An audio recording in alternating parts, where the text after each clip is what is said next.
Georgetown. Hello and welcome back to Georgetown. This week we're discussing the sexual abuse situation on YouTube in some depth. I'm trying to bring up a few of the ideas that aren't being discussed elsewhere because I think it's really important that we start looking at and talking about some of the complexities, the nuances of this situation, or at least admitting that they exist. I'm not trying to excuse or justify the actions of the accused. I'm just trying to shed a little bit of light, give a fresh perspective on what they might have been thinking so that we can start to understand and prevent people from thinking in those ways in the future. Because while you might think it's cut and dry, just don't rape people, there are a million different ways in which it can be complicated. A million different ways in which you can cross a line without really realising it. A million different ways you can kid yourself that you're not doing something wrong when really you know that you are. And if we don't talk about this stuff, then these million different things will keep allowing people to bend their minds into places where they think that it's okay to do these things. Today I want to tell you 3 stories from my own life which I hope will illustrate that fact. This video will be too much information for some people, so if you don't want to hear me talking about sex, now is your chance to go and look at something else. I'm sorry if this video gets a bit long, but I figure it's best if I just let the camera roll and ramble a little bit so that I don't miss anything important. So I want to start with a story from when I was at school. I was about 14 or 15 when I started hanging out with a group of friends who were a couple of years older than me in the sixth form. We'd met through school plays and musicals and the choir and stuff, and it was just an unbelievably happy time in my life. I remember they were wonderful, interesting, intelligent people, and we used to discuss things like philosophy and art and music, and it was just so great for me. It made me feel grown up, it made me feel like a part of something, and we used to go out to parties and drink together and stay up through the night talking about amazing, interesting things. And there was one guy in particular that I had a sort of special connection with. We were really on a wavelength together, and we used to talk a lot about music and write and record together. And we also used to talk about sex and relationships a lot. We were doing so one time when he was staying over at my house, and I remember there were a few incidents like this, but this is the one that sticks in the mind. I had bunk beds, so we were in the same room together, but we weren't in bed together as such. And we were talking about sex and relationships, I think, and all sorts of topics surrounding, and he started to sort of proposition me and, you know, come on to me and suggest that we engage in some sort of light sexual activity together. And I remember being really conflicted about what to say, because on the one hand I really liked this guy, and I was interested in experimenting and trying new things and pushing myself, but on the other hand I just didn't quite feel comfortable. So I said, oh no, no thanks. And he went, oh go on, why not, come on. And I remember I didn't really know how to put it into words. I didn't really know what to say or how to explain it. But I ended up saying, oh no, it's a bit gay, I'm not gay. And I realise now that wasn't the thing at all. It wasn't that at all. It was just that I was maybe not really attracted to him in that way, or that I wasn't quite ready to be intimate with someone in that way. You know, that would have been the first time that I'd been that intimate with someone. And so I said, oh no, I'm not gay. And he was a bit persistent. He asked a few more times, and I always sort of just said, oh no, and that was okay. But a couple of things strike me about it. First of all, that it could have been different if he'd been a bit more persistent, or I'd been a little bit less sure of myself.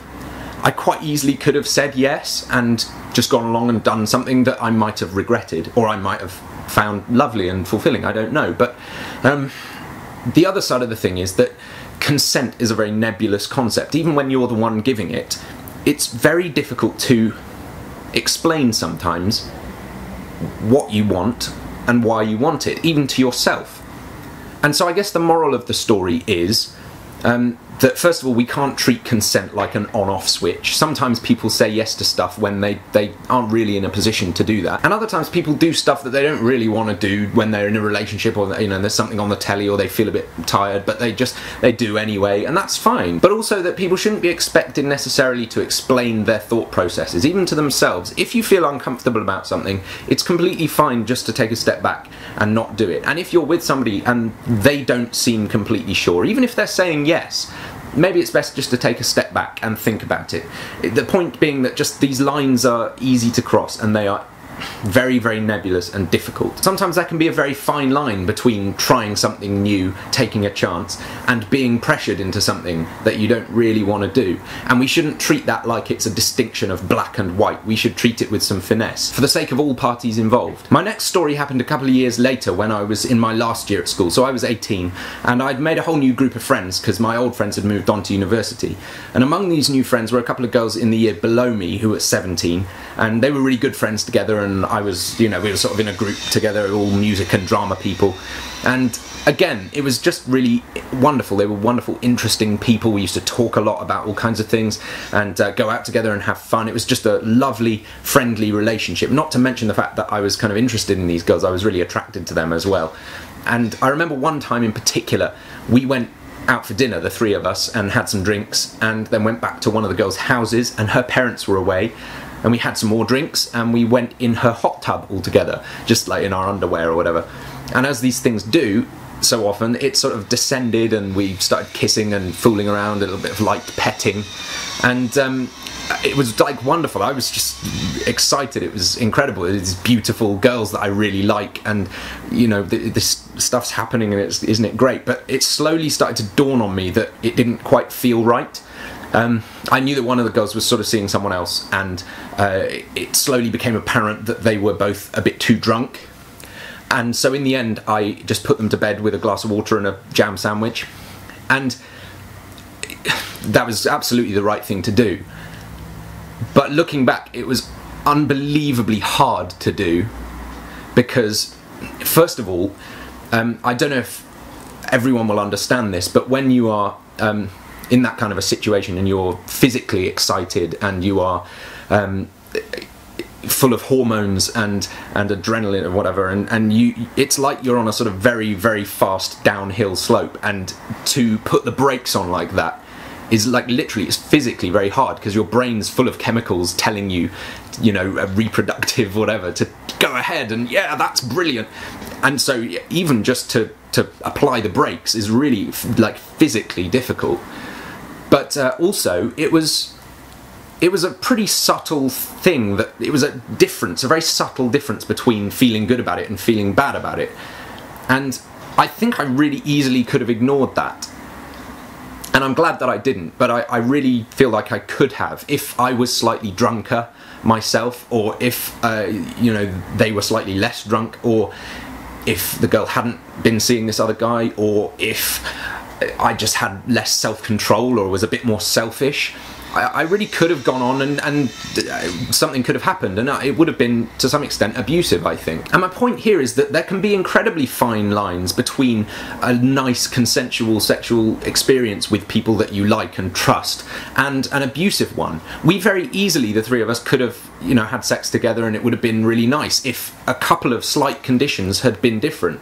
And equally, we could have had sex and it would have been awful and abusive if a couple of conditions had been slightly different. And it's just not black and white. Again, there's this great big swathe of grey in almost every situation, and every situation is different, and we need to respect that every situation has these subtleties in it. And of course, I'm not saying that it's okay to cross these lines because they're so fine, but I am saying that it can become incredibly difficult to see them as you're approaching them, because you're just careering downhill really, really fast, and these subtle little lines can just buzz by. And I'm going to talk about this more tomorrow in my video on consent, but my advice is that if you are in any doubt whatsoever, you should just apply the brakes, step back, chill out, see where you are. Now finally, I saved this story till last because I think it's most like what's been going on YouTube lately. It'll certainly ring some bells. I don't think it's quite the same, but I hope it'll at least be illuminating. So I have had a relationship with someone who watches my videos.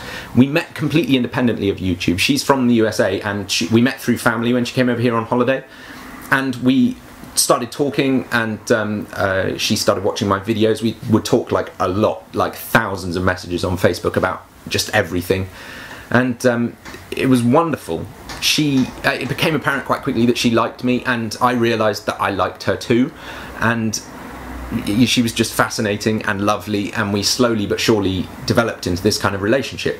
Now, partly because she lived abroad, and for a number of other reasons, I didn't feel able to commit to a traditional boyfriend-girlfriend type relationship, and I told her so.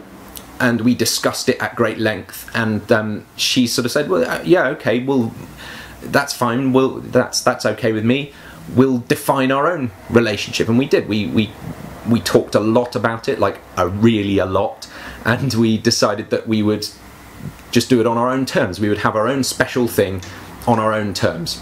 And so we did. We proceeded in the understanding that we liked each other and that we had a special bond. And we met up a few times. We slept together 3 or 4 times. And it was, in many ways, really great.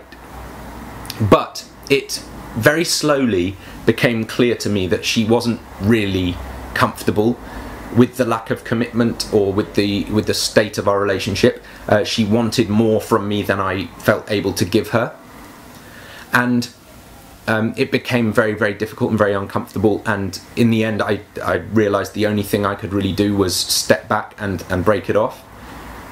And that sucked, like, it's really bad. I mean, just from my perspective, I really, really miss her. I loved her, and to have to cut off contact completely rather than just go back to being friends or whatever was horrible. And on the other hand, for her it must have been horrible as well, because she was in a situation where she didn't really quite understand what she wanted or how to get what she wanted, and it wasn't fulfilling and joyful in the way that it should have been. Now, the reason I tell you all of this is partly to illustrate the fact that abusive situations can be incredibly subtle. On one interpretation of events, it could be seen that there was an imbalance of power in that relationship, that she looked up to me. She was a little younger than me, 3 or 4 years younger than me. I was 23 and she was 19 or so.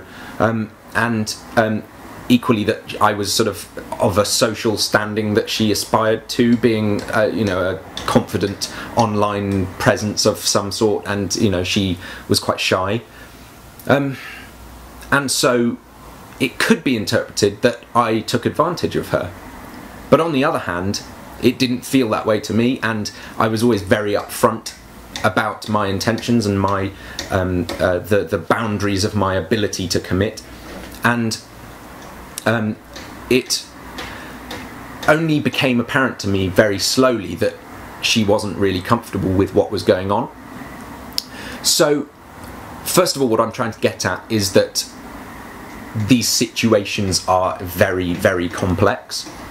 And second of all, that every single relationship has its own story. It's not a simple case of yes or no. Every relationship exists on this sliding scale, on this spectrum between, at the extremes, at one end being attacked by someone, some stranger in an alley, and having a happy consensual relationship at the other end. And everything exists somewhere in between those two things. So what I'm trying to say is that every single situation is different, and we shouldn't treat these things as a yes or no, a right or wrong, but we should treat them as complex and subtle situations which have implications for everyone involved. And we should always aim to respect the situations that we are in that same way. We shouldn't treat them as on or off. We should treat them as complex, evolving situations, and we should keep talking always with the people we're engaging with in these ways to understand whether or not we're on the same page, and to make sure that the actions that we take make us happy, and make the other person in the situation happy as well, as far as is humanly possible. So to sum up, really, all I want to say is that there are no absolutes here. There are no perfect, unshaded cases of abuse and perfect, unshaded cases of happiness and consent. Pretty much everything, if not everything, exists somewhere in between those two extremes. And it's our job as decent, honest human beings to understand where we are on that sliding scale at any given point, and to make sure that we are somewhere that's comfortable and right, and not sliding back to somewhere that's uncomfortable and wrong. And it's everyone's responsibility. It's happening to us all right now. We are all in relationships with people that exist somewhere on that scale. So we just need to continue to think and talk and treat these things as subtle, complex situations. And then things will start to improve, I think. So thanks very much for listening. I hope this has been interesting and kind of illustrative. What do you think? Was I abused in any of these situations? Was I abusive? Did I act perfectly correctly at all times? Or is it just not that simple? Let's keep talking. Comments are below. Have a great day. I'll see you tomorrow.